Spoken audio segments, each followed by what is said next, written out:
Welcome back to Conversations with Boston School Psychologists, building safe and supportive schools one conversation at a time, where we spotlight the people, practices, and partnerships behind behavioral health in Boston Public Schools.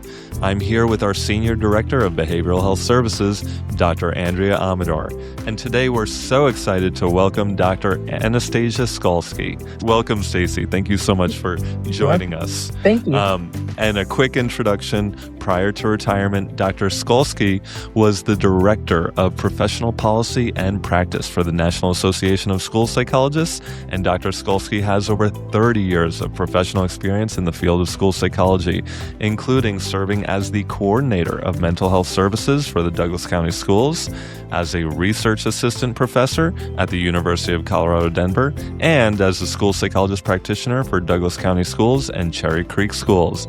She is the recipient of the 2025 Lifetime Achievement Award from NASP. I was there for that, cheering you on, Stacy. It is so good to have you here. We are both so excited. Thank you so much for joining us. And why don't you just start, because I know over 30 years it's tough to just summarize in a quick 3-sentence bio your role. So why don't you get into a little bit more of explaining your former role at NASP? Yeah, so as the Director of Professional Policy and Practice, simply, my job was to try and help connect research, policy, and practice from the local, the state, and the national levels. And so the way we tried to do that was through professional development, through leadership development, development of collaboration with allied professionals, so collaborative relationships, and then policy advancement. And all trying to bring together a better understanding of school psychologists, who they are, how they're trained, what they can do, and how the services of school psychologists matter for kids in schools, and helping them be able to overcome barriers to learning and to basically thrive at home, at school, and in life. That's fantastic. So in your role, you lead the development of the NASP Practice Model, and it's the cornerstone of our profession and our department here in Boston Public Schools. So for listeners who may not know it well, can you explain what it is and why it matters for school psychologists, educators, students, and families? So the NASP Practice Model is basically an interpretation of the NASP professional standards. So like in 2010, I believe, is when it all kind of started to come together as a formal model. Under the leadership of Rhonda Armistead and Barbara Williams, who were big NASP leaders at that time. We're working to try and make the standards that help guide our profession, both for training and for practice, kind of come alive and be something that the everyday educator could understand and then have a better awareness about. And it basically involves 10 domains of practice, and we look at those across sort of 3 basic components. The foundational domains, which really are our legal practices, our ethical practices, our research base that we use to execute our practices, and then also our understanding of development and sort of equitable services for diverse learners. Those foundational things form the basis for all that we do, and those are like 3 of our main domains that kind of permeate things. We then have direct services that we also deliver, and those come in the form of direct and indirect services. Direct services are the types of things we do for kids around academic instruction, trying to make sure that we have high-quality learning models for kids happening in schools, and that we're using the best practices for interventions in mental and behavioral health services, so that academic and mental and behavioral piece and how we deliver those to kids through interventions in schools. And then also the indirect services. And those are things like school-wide policies and practices that we advocate for, suicide prevention, bully-proofing schools, things like that. And then safe and supportive school practices and family and school collaboration and relationships, trying to build those relationships between teachers and schools and families so that we can support kids in that way. And then the third major component area of our domains are really what we call the practices that permeate all aspects of service delivery. And these are things that we should be doing all the time, no matter what we're doing. And that's thinking about how we consult and we collaborate with other professionals, how we work together with families and with teachers to help support students in schools, and what we do to try and help even legislators understand our roles so that policies can be built that are effective and meaningful for kids. And then also the database decision making that comes into play every day. What do we know about what we're talking about and how we're serving kids and what the best practices are and how are we implementing those in schools and making sure that what we are doing matters for kids. Those 10 domains drive all of our practices. The other part of the practice model are what we call the organizational principles. And there are 6 organizational principles, and those are the kinds of things that guide school districts like Boston Public Schools in helping them to build effective and efficient school psychological services training programs or settings. So that includes things like how we organize the service delivery and we evaluate the services that are being delivered, the type of climate that we create for professionals to be able to work autonomously in schools and collaboratively in schools effectively, the types of supports that we put in place, the physical, the personnel reports, the fiscal supports, how much we fund those programs, the ratios that kids work under, things like that, the professional development that comes into play and how we help support practitioners in staying current in the field, the supervision that we provide and the peer consultation opportunities that we offer, the mentoring that we offer to help school psychologists grow in their professions. And then really the last is sort of the communication piece, the piece you're involved with, and Tim, in trying to help people understand who are school psychologists, what do we do, and why does that matter? Absolutely. And I think big picture is that it's all about just making the role of the school psychologist much more dynamic, much more comprehensive, in that we have all these skill sets that we were trained on in graduate school and being able to utilize those skills out in the field rather than just seeing it as more of the traditional role of the assessment. Now it's all of these different skills that we can apply and we can offer so much, especially when our ratios are so strong.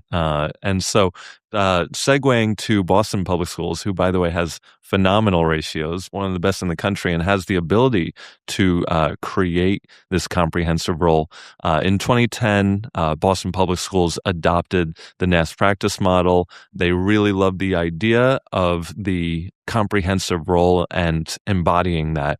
And Andria, I would love for you to expand on that, where you went from 2010 all the way to now in 2026, sorry. Well, I first have to start before I respond to say it's so exciting and such an honor to have Stacy join us today. Mm-hmm. We've done several podcasts, and I've been so excited because I'm the president of the Stacy Skalski fan club.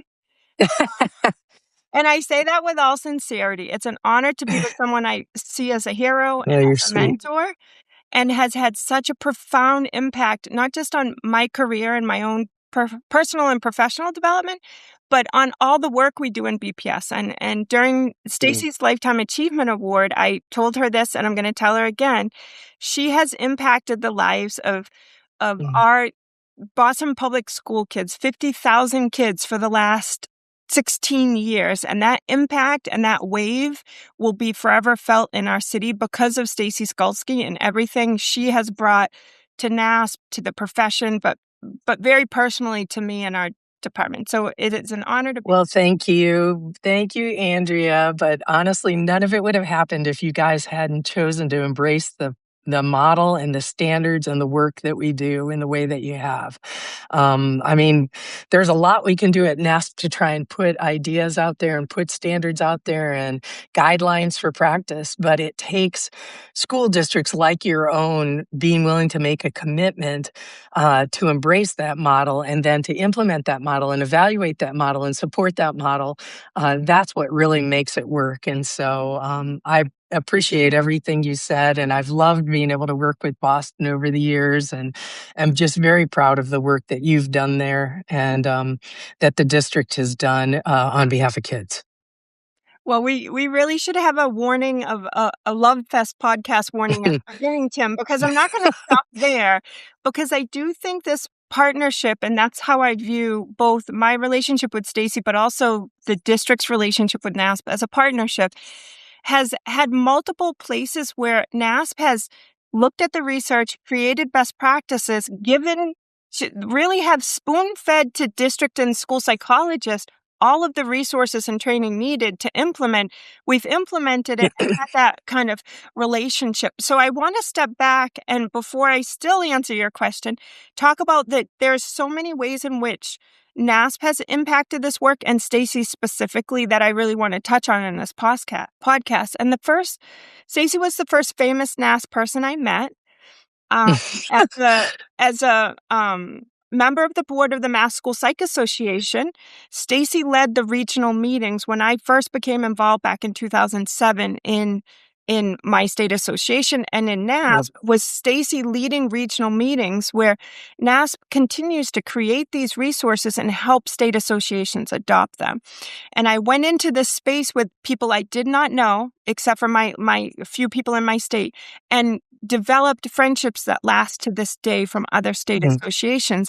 And that was all fostered by Stacy. Her energy, her enthusiasm for the profession, her ability to help people collaborate and share resources had a profound impact on me, because I realized I'm not just an individual school psych or an individual administrator trying to figure this out by myself. I have a community. I have a community in my state association. I have a regional community, and I have a NASP community. And it was Stacy was the very first person I met, and I'm like, I love NASP because I could do this stuff.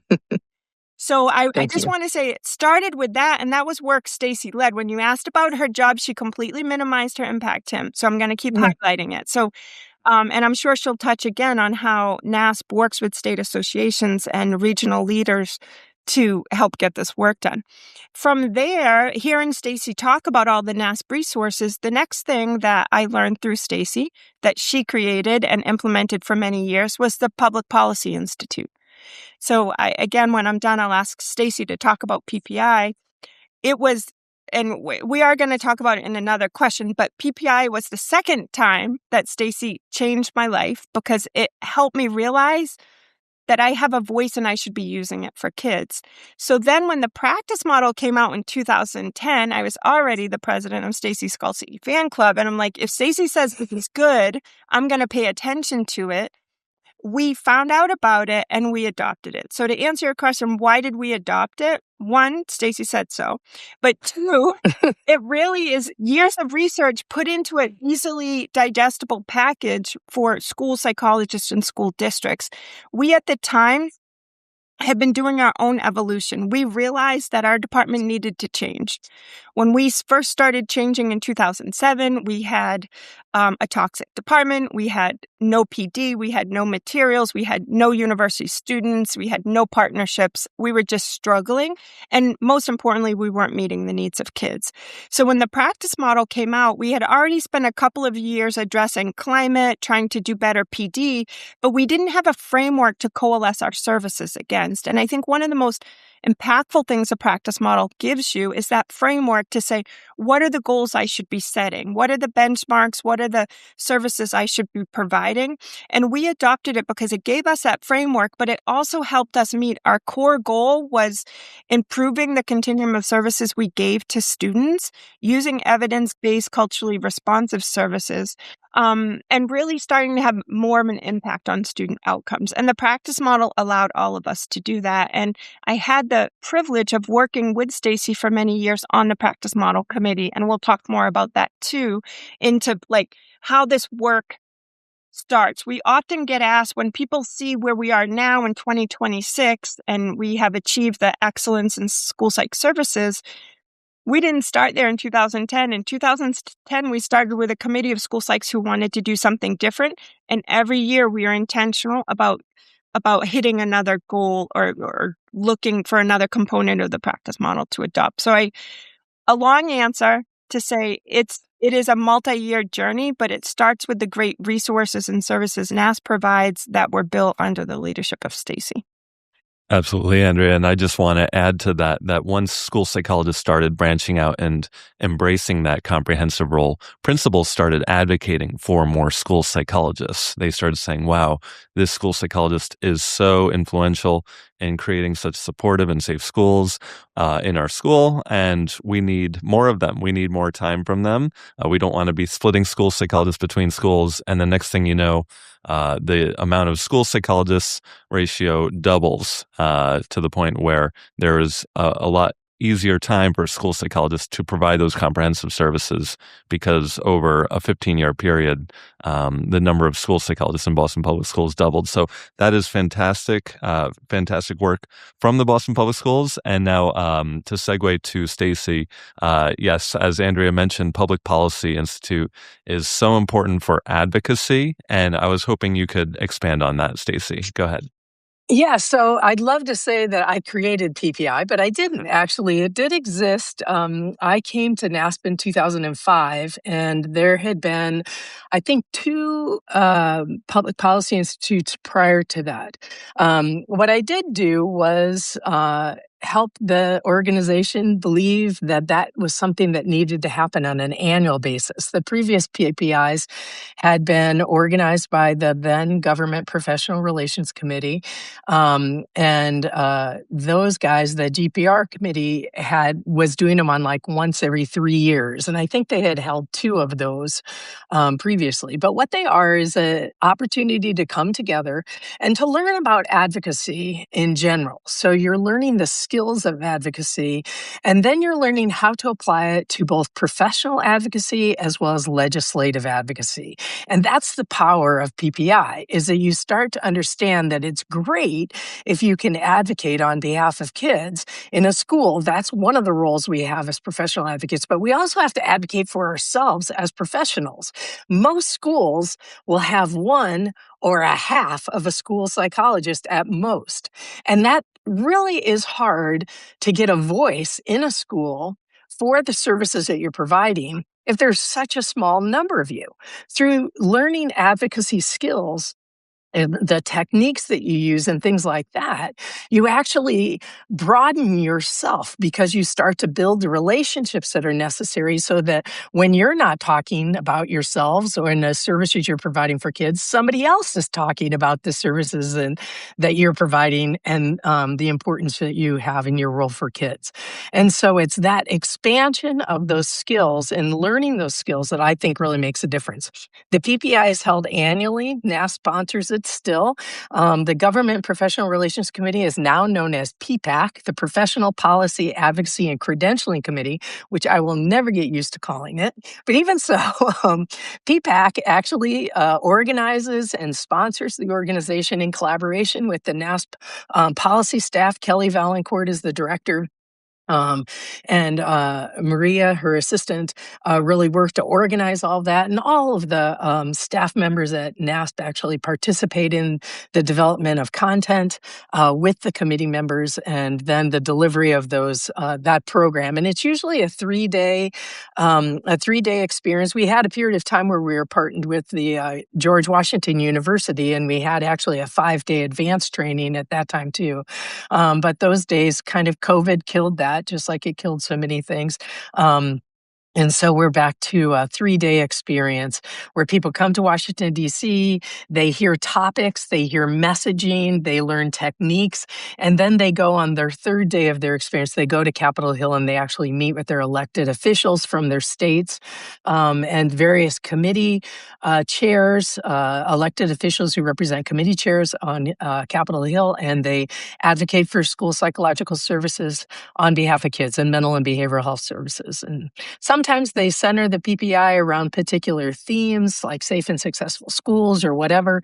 Sometimes it's a more global topic. I think I was talking to some of the staff members recently. I think their plan for this summer is to use broad topics related to support for public education. So that'll be fun to see how that agenda develops. But That's how PPI works. It's terrific. And the more people that can go, the better.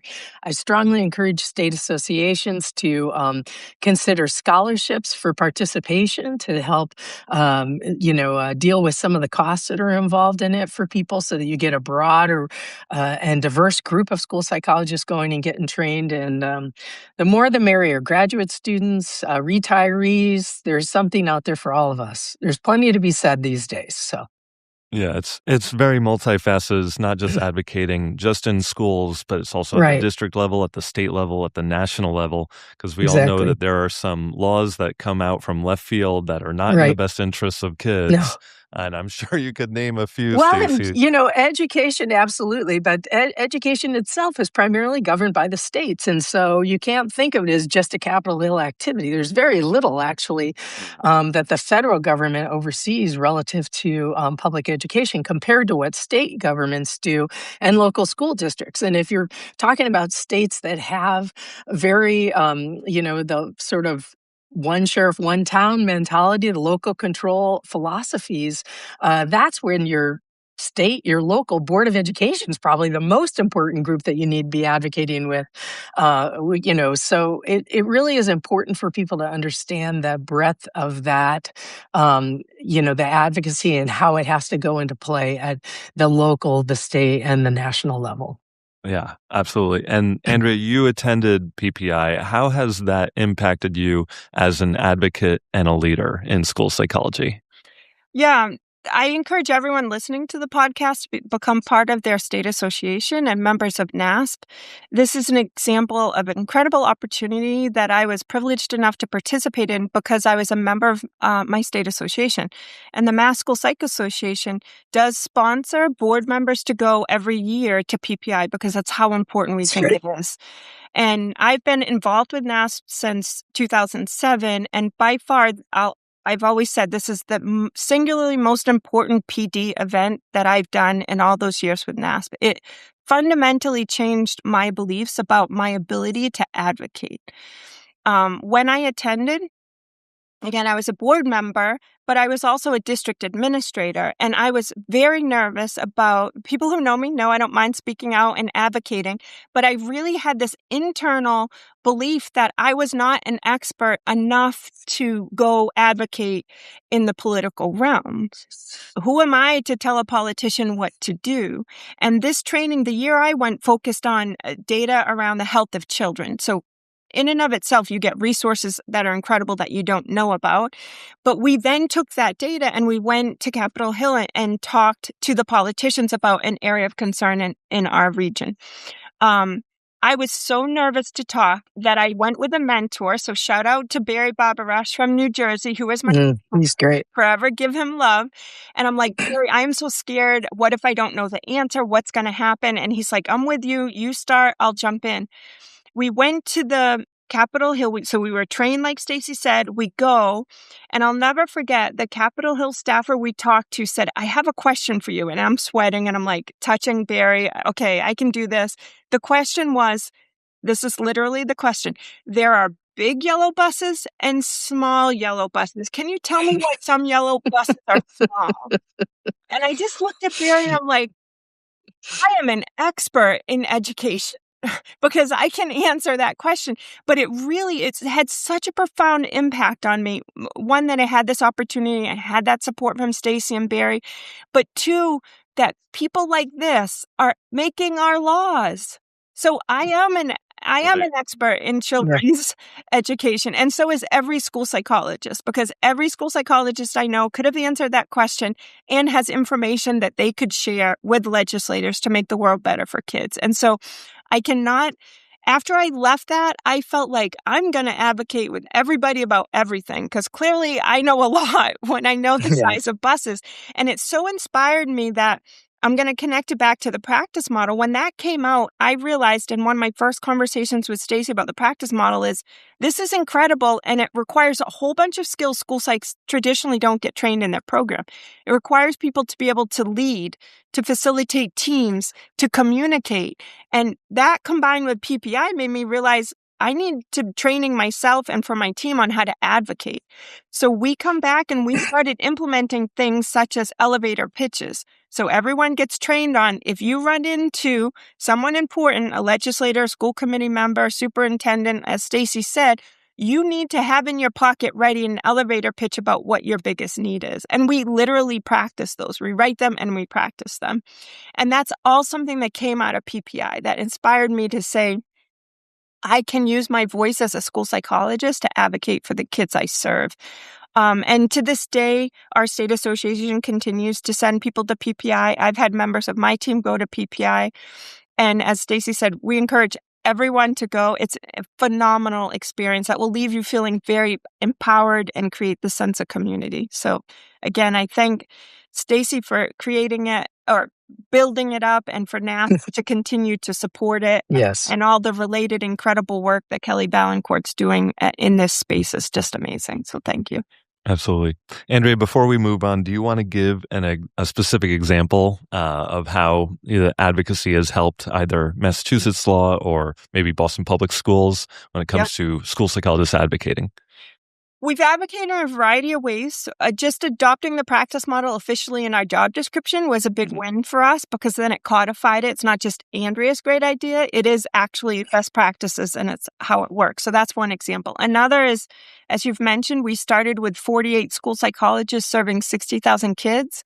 We now have 105 school psychologists. And that happened through a great deal of building district, city, state advocacy. And I'll give a great example, because we've been working on this. We do a lot of communications strategies, and we'll be talking to Kathy Cowan, a former NASP communications director, about all the ways school psychs can communicate. But one of them is teaching people to do these pitches. So each year, the mayor of our city will go to our schools. Every year it happens. School psychs now have a competition kind of informally of like, I'm going to talk to the mayor, I'm going to give a pitch, I'm going to get a picture, and I'm going to share it. So we do, that's like a win in that advocacy space that we would never have dared to do before. I was at an event and I just happened to be walking to the bathroom at the same time a chair of our school committee was walking to the bathroom. And old me would have been like, I'm not allowed to talk to that person. I don't know what to say. That person's going to the bathroom. Maybe I shouldn't bother him. Post PPI, Andrea's like, before you go into that restroom, let me just talk to you. And the person recently retired from our school committee, but throughout his entire tenure was a support of our department. And part of it was me just being brave enough with the training from PPI to go talk to this person about what we needed. Just for clarification's sake, you didn't actually follow him in the bathroom, did you, Andrea? I mean, I would believe it if you did, but even so. We were at the door, Stacy. At the door. Okay, that's good. Socially appropriate advocacy. That's what I'm going for there. So the guy's like, I better just give this woman what she wants because I really have to use the bathroom. Exactly. Oh, that's so funny. So we're going to stay on the topic of advocacy, but we're going to switch a little bit to partnerships because partnerships is so important. I know you focused a lot on partnerships at NASP. Can you build on the importance of partnerships and why you work so much with other nonprofits and federal partnerships with federal government offices? If you could just go ahead and expand on that, Stacy. Yeah, so I'll tell you sort of how the partnerships, I mean, NASP has always had very important relationships with collaborative relationships with different professional organizations and has been engaged in advocacy since really the beginning of our time as an organization. But when we created the NASP practice model, when that really got codified into our professional standards, and we decided that we were going to try and live the practice model, right? Like not just have it and put it on the shelf, but actually live it and try and get other people to live it. We did a thing.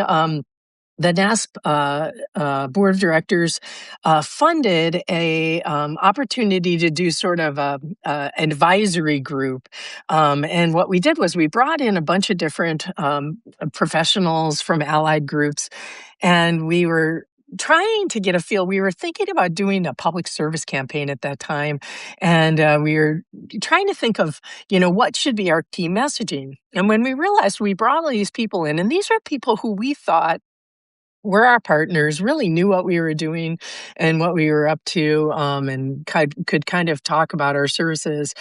We thought that they had a deeper and richer understanding of our profession than they actually did. So through this advocacy or this advisory group, we realized that even our closest partners didn't really fully understand what we did and how we were trained, and that the value of the school psychologist was something that schools were not embracing.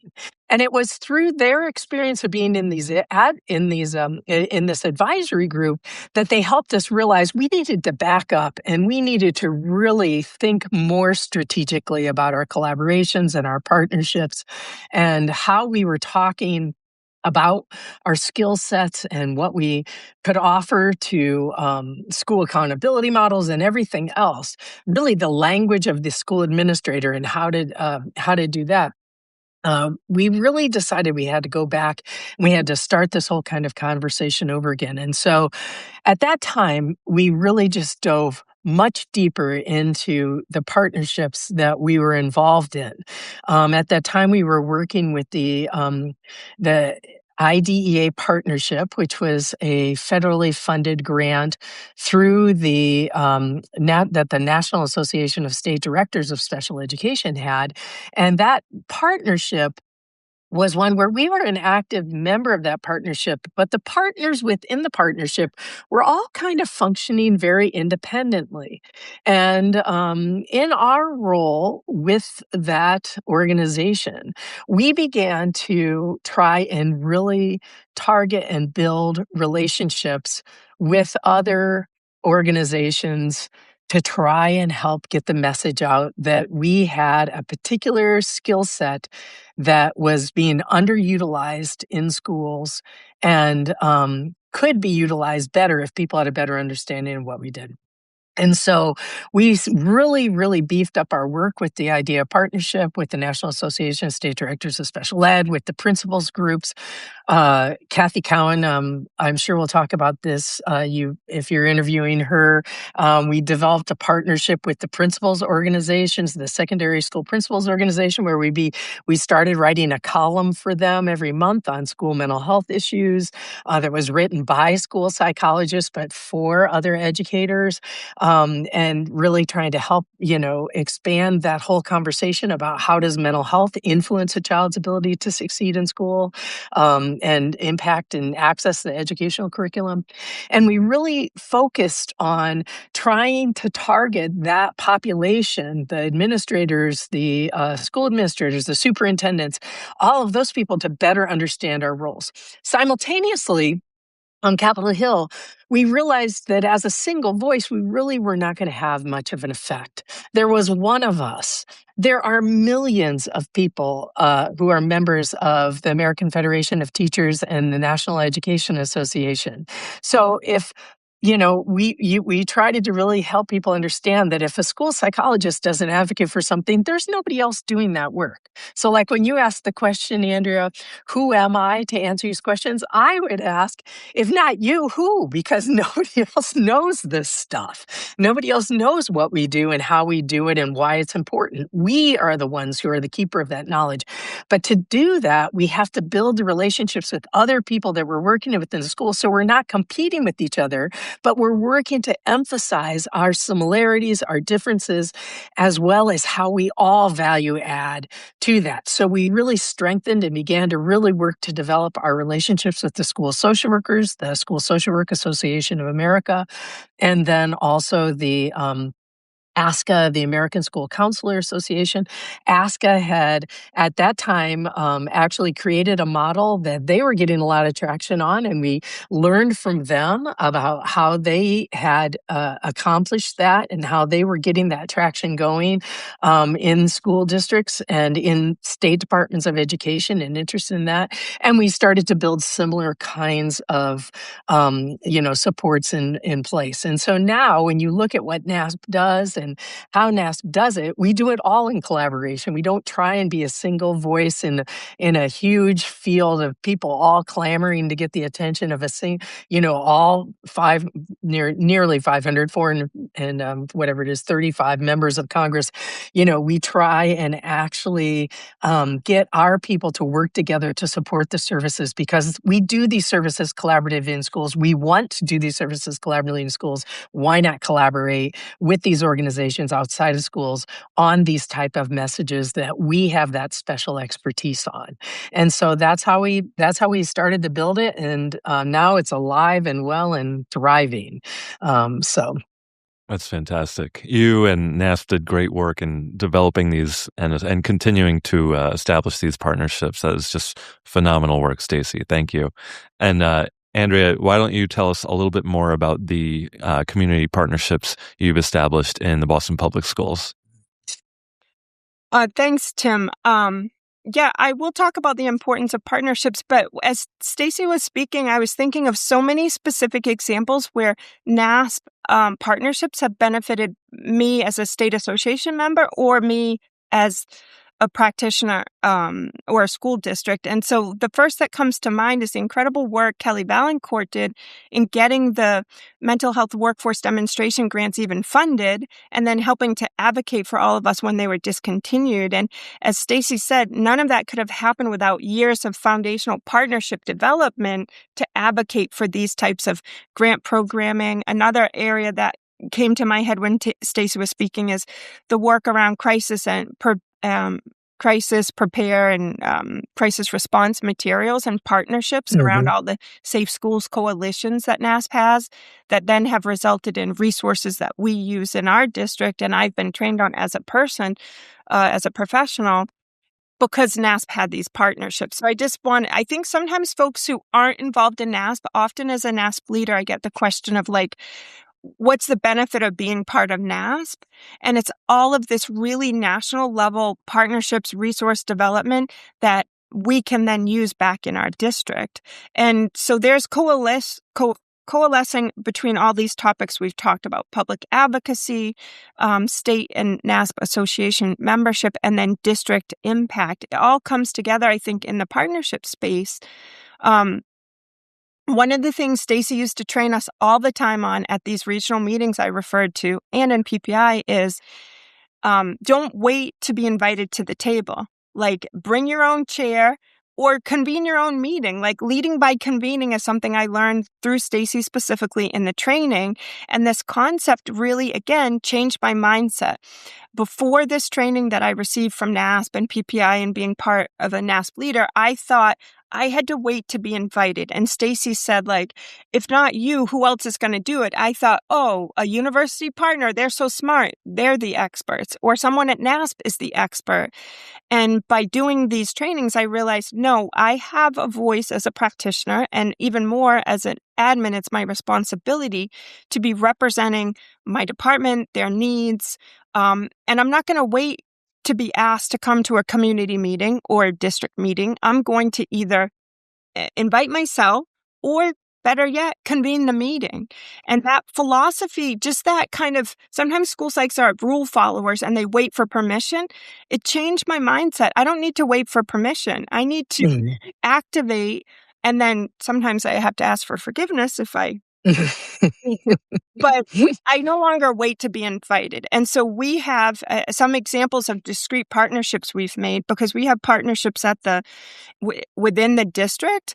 With our teachers union, we have a very strong partnership with other agencies within the city of Boston, state agencies, and national agencies, including NASP. And so, as an example, we are part of the Mass School Psych Trainers Group. So in the state of Massachusetts, we have 7 school psych training programs. We come together across training programs and meet to say, how do we, as a field of people building the next generation of school psychologists, do a better job?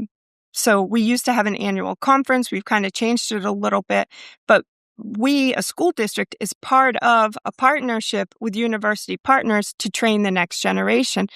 And that's evolved over the last 20 years to go from having 0 graduate students to now being the largest school psych training site in New England. We train 50 school psych students every year, and that ranges from pre-prac to doctoral level students.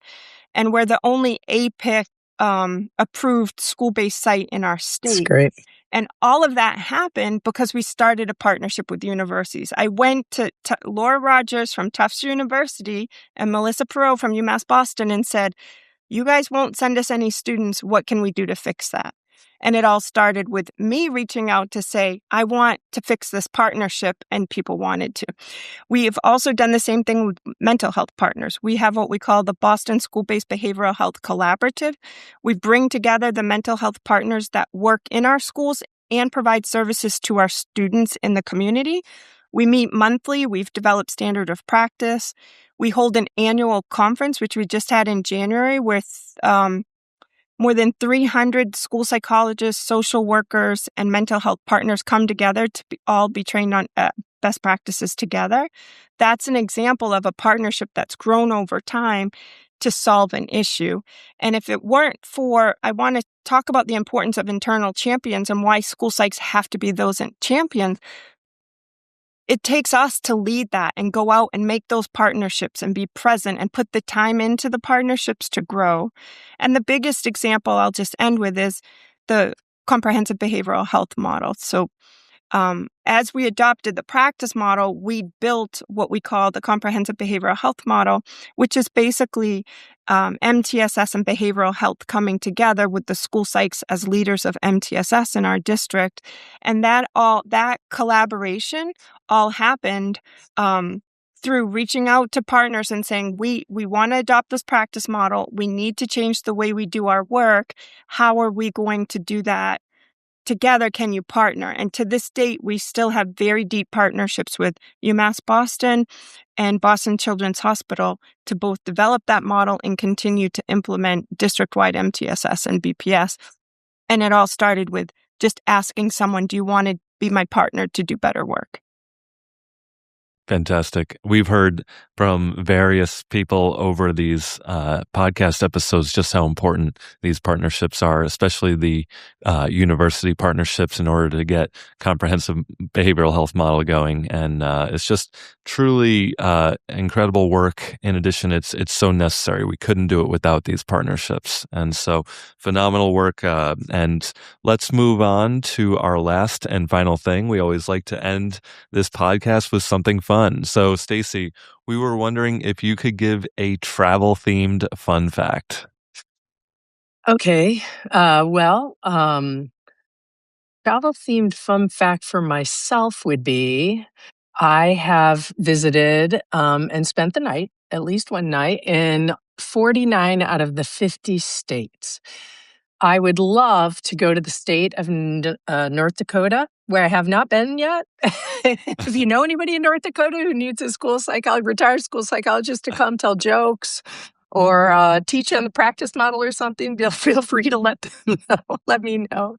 But that's my fun little fact. I'd love to. I think the United States is wonderful, and I have benefited greatly from being able to go to all the different states and to meet people everywhere, to see the similarities and our differences, and to really celebrate, what that means for school psychologists over the years, especially. And which takes us right back to why we need to advocate for the NASP practice model, right there. So anyway. That's awesome. And I feel like I've heard somewhere that North Dakota is like a common last state to the point where they embrace it. They're like, welcome to the 50th out of 50 states. You've made it. Like they have fully embraced that. And so you might get one of those shirts like I made it to 50 out of 50 states. I would like it. Finally traveled there. So that's awesome. And any fun trips coming up for you this summer? This summer, I'm hoping to head. We're planning a trip to the UK and to Ireland to try. And my husband's never been there. I've been to London and the surrounding areas around there, but never to some of the other areas. So we're going to try and spend a few weeks and see what we can see. Don our raincoats, and our sloshy boots, most likely, and some bug spray. That should pretty much cover it for us. But I'm looking forward to it. It'll be a trip this summer, and Otherwise, we have constant travel in our life, moving around the country. So Sure. yeah. Andria, what is your latest travel fun fact? Any fun trips planned? I love traveling. It's my favorite hobby. So my fun fact is I have what I call a travel channel on social media. Please follow it. It's my aunt's telling me how awesome my travel pictures are, but I call it my travel channel. And I play a game when I travel of guess where I'm going, and then whoever guesses it, I bring a prize from where I'm going. So that's fun. I can't tell you where I'm going next because I don't want to spoil it for my my travel question, but I will be doing a trip in April with my husband, and follow me on social media if you want to play along and guess where I'm going. That sounds good. Is it a Facebook, Instagram? What's the handle name? Actually, on Facebook is where I post the most, but I do have a YouTube channel, but I won't tell anyone. So it's very hard to get subscribers when you're too shy for anyone to subscribe to your channel. So let's see if I'm brave enough in 2026 to make my travel channel public so I actually get more followers. Okay, got it. Okay. So on Facebook, is where the questions, the trivia happens. Yeah. Got it. And so as Andria knows, I'm married to my wife is from Honduras, and so we've been together for 10 years, and I still have never been to Honduras, and I believe come on, Tim. I know. That's terrible. In my defense, I haven't traveled out of the country in like 20 years. And so I really just haven't traveled internationally at all. It's not like I've skipped right over that one. But I believe this summer, I just renewed my passport. And I believe this summer is going to be the summer where we go down all as a family, her and her sisters and her brothers. And we're all going to go back to the town where they grew up in way back when. So it's going to be really exciting. Great. Yeah, it's great. It feels like we can't have a podcast without talking about Honduras because my husband's from Honduras as well. So I see a future podcast, Tim, of Tim and Honduras podcast. Right. I would love that. That would be so much fun. We can bring you, Stacy, because you haven't been there. I haven't been to Honduras, so I'd be all for that. So yeah, I'm excited. Well, Stacy, do you want to end on any words of wisdom for our school psychologist listeners? Honestly, I think the most important thing I would say is that, and Andria has done a great job of talking about this, how we do as a profession, how our services are received by others, how they're understood by others. They all depend on us picking up the gauntlet and running with it, making it happen. Each one of us has to be a voice for school psychology, for school psychological services. And I believe that if we really think that these services are essential for kids, that it's our moral obligation to do such a thing. That we just really need to do this.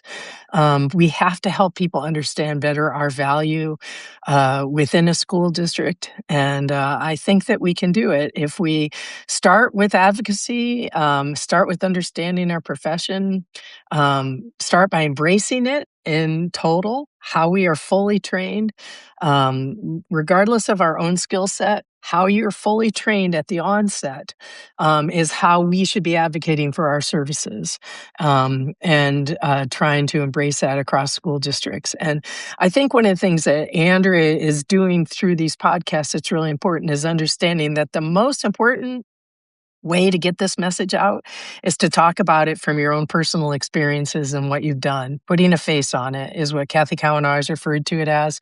And in many ways, Boston Public School is doing us a great service with these podcasts by putting a face on how to do this at the local level. Any district can do this, small, large, urban, suburban, rural, frontier.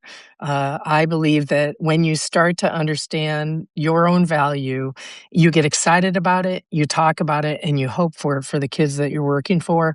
And that's the catalyst that'll get it going. So absolutely. Well said. Kudos to all of you for your work here. Thank you, Stacy. Thank you. Well, Stacy, it has been such a pleasure to have you on today. Yeah, it's great to chat with both of you guys. I miss you. Absolutely. And thank you for listening. Thank you to the viewer for listening to Conversations with Boston School Psychologists, building safe and supportive schools, one conversation at a time. Please follow us on our socials, Boston School Psychs, and visit our website, bostonschoolpsychs.com, to learn more about our work. Join our next conversation to learn about resources and tips for creating safe and supportive schools. Thank you.